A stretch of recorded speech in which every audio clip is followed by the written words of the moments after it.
Hello and welcome back to Ask a CFO, a podcast series brought to you by the Treasury Today Group.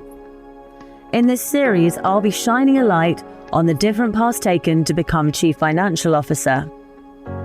I'm Sophie Jackson, and I'm very excited to be with you on this adventure, learning more about the personal journeys and professional development of CFOs across the world.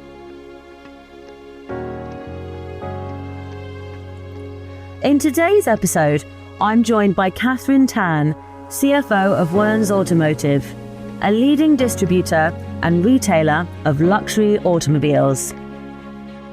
Katherine has been in her role since 2015 and brings over 25 years of experience across different industries to her role. She was one of our 2023 Adam Smith Awards Asia winners for a best-in-class investing solution, and I was most excited to take up the opportunity to learn more about the individual behind this win. Oh, hi, Katherine. Hi, Sophie. Hi, how are you? Thank you so much. Yes, pleasure.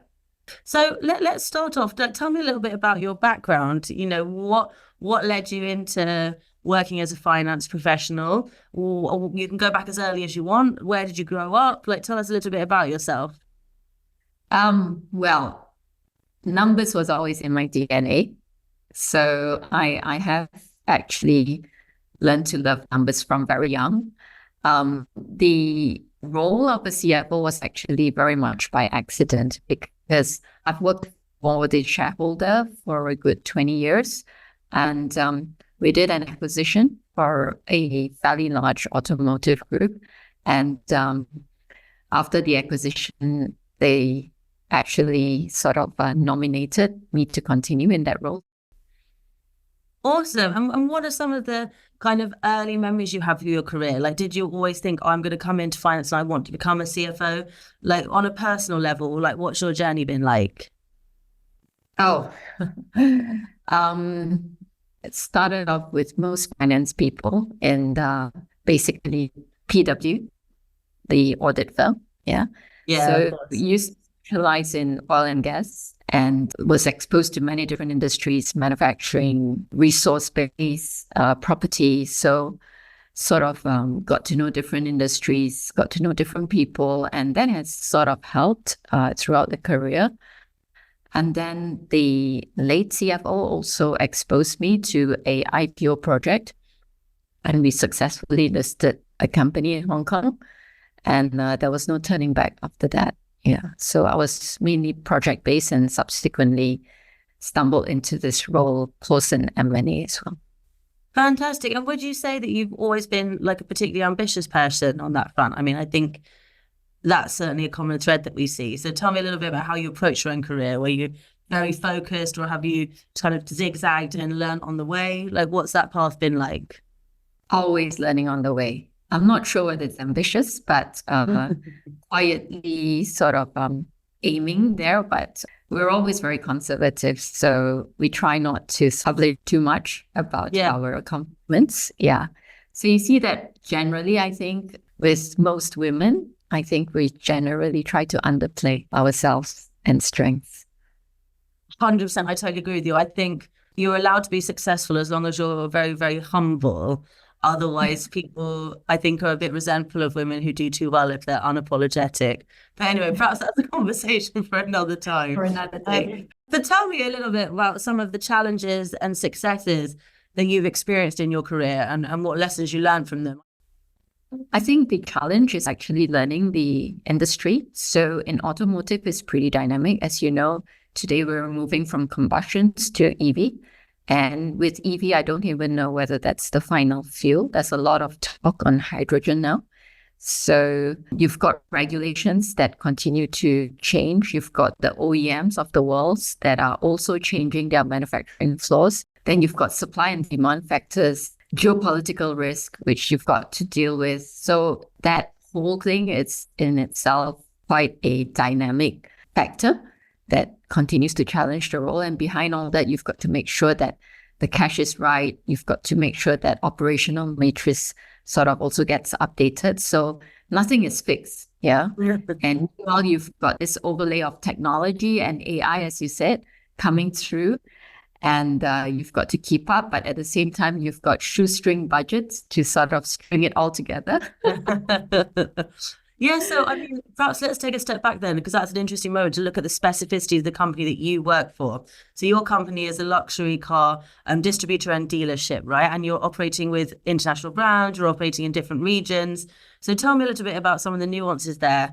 And I know that you've spoken around kind of the complexities and the opportunities that automation is bringing to your space as well. But as you mentioned there, like it's in this transitional period.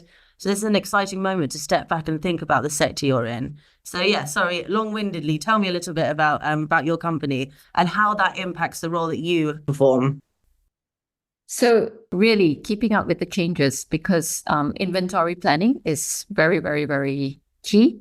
And it's a big ticket item. So for example, we used to actually have like inventory cycles of 2 to 3 months. Today, you could end up in inventory cycles up to 12 months. And the manufacturers have got very, very long lead times to sort of match production with demand, and demand is not necessarily consistent. Yeah, that's a challenge in itself. Yeah, and I know you've spoken around the kind of the impact of automation on your industry and what opportunities you think this offers your function. Perhaps you can tell me a little bit more about how you see kind of digitalization journeys affecting your role. I have actually managed to transition the teams, which are still working on a very, very dinosaur system that we inherited. And what I did was I actually patched on new systems which allow and facilitate more real-time reporting. And also for payments, we have embarked on a US-based cloud system that allows P2P and allow the teams to have better visibility and more timely approvals. Amazing. Okay, great. So tell me, as I mentioned at the beginning, there can be a lot of preconceptions around the role of CFO. We presume that we know what that function looks like. And from the conversations that I'm having, it's very different depending on your CEO, depending on your organization, depending on your sector, depending on where in the world you are. So tell me, what aspects of your role were what you were expecting? And did any of them take you by surprise? Were any of them new for you? No real surprise, because you expect every day to be a surprise. So you're always prepared. It's like whatever, come what may. I used to want to plan ahead a lot, but in the end, you realize that if you're actually ready for anything, that's the best. And in today's macroeconomic environment, agility and just being able to react to anything that could come through, I think that will keep you very strong. Yeah, I think that is great advice. And what are some of the ways that you approach doing that? Because I think that can be hard, especially for finance professionals in corporations who are more used to enjoying things being under their control. What are some tips you have for how to kind of flex those muscles of agility and open-mindedness? I would add that. Making sure you kept abreast. So knowing the trends, knowing your subject matters well.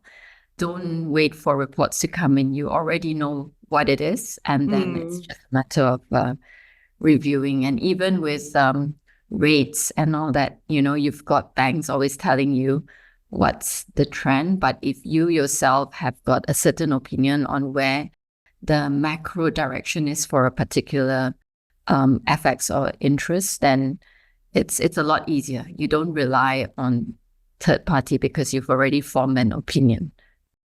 Awesome. Thank you so much. That's great. And then tell me a little bit about how you sort of touched on it there, but how do you see the role of CFO changing, or how have you seen it evolved? And then let's talk about some of the skills that we think are needed to become a successful modern CFO. I think a CFO could eventually be a CTO as well. That would make a very effective CFO.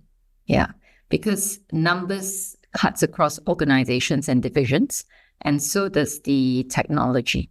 So if you could merge that could be a very, very powerful support to the business. Awesome. And then if you're talking to someone who's starting out in their career, what would you advise them to develop skills? I mean, you mentioned their curiosity, being abreast of different things, but what are some of the skills you would recommend people learn if they want to become a leading CFO? Love the business, love the numbers. Passion. You need to have that, and then it will follow. Excellent. And then is there any other advice you'd offer to someone who's starting out their career or aspiring to become a future CFO? Anything further? No, the glass is, there's no ceiling. You just go with the flow and enjoy what you do, enjoy the journey, and success will come chasing you. Yeah. Awesome. And then just on terms of like how you go about getting the support that you need, what sources have you employed over the course of your career in terms of, have you had different mentors? Have you had different coaches? Like who inspires you or helps support you on your own professional journey? No real formal mentoring, because it's always interacting with different stakeholders. So it's really no formal format at all. Okay. And is there anyone either in your personal life or in like the public eye that you look to and are inspired by how they do business? There are many. Perhaps you can share one or two with us. Believe it or not, the impression would be somebody like Amal Clooney. Oh, wow. Yeah, cool. Tell me why. Yeah. What is it about her that appeals to you? I don't know. She looks so perfect. And being able to just, present herself so perfectly, but yet contribute and yet so intelligent, I think it ticks. And then have that so-called perfect family as well. It's all what's out there in public, right? Yeah. And I think that fits with, you said at the beginning that you're certainly not somebody who wants to show off about how great you are all the time and so on. And I think if I characterize her, she's like classic understated, isn't she? Like she is one of the most successful lawyers of our generation. And yeah, you never see her talking about how great she is. She's quite happy to take a back seat in terms of like public positioning. And so perhaps there's something to be said for that, for not being, for being humbly wise. Is there anything else that you'd like to share with us around the work that you guys are doing? Nothing specific at the moment, but I'm open to actually anyone who could provide automation and AI solutions to a dinosaur system that we're still struggling to sort of improve. So it's more of receiving ideas than to share. Okay. Yes. Fantastic. So is there anything further you want to say, or just for everyone to know that that's what you're looking for? Any specific challenges that you're looking to solve? Real-time working capital cycle. Okay. Or not. With a shoestring budget. Aren't we all? Okay, perfect. Thank you very much for catching up. Thank you, Sophie. Congratulations again on your win last year. Happy to be able to contribute. And thanks so much for your time as well. No, thank you, Katherine. Have a great rest of your afternoon. All right, take care now. Bye now. Thank you so much to Katherine for taking part in our Ask a CFO series. Stay tuned and subscribe wherever you get your podcasts from, as we'll be regularly releasing further episodes with an array of different CFOs located across the world. Thank you so much, and please do join me again.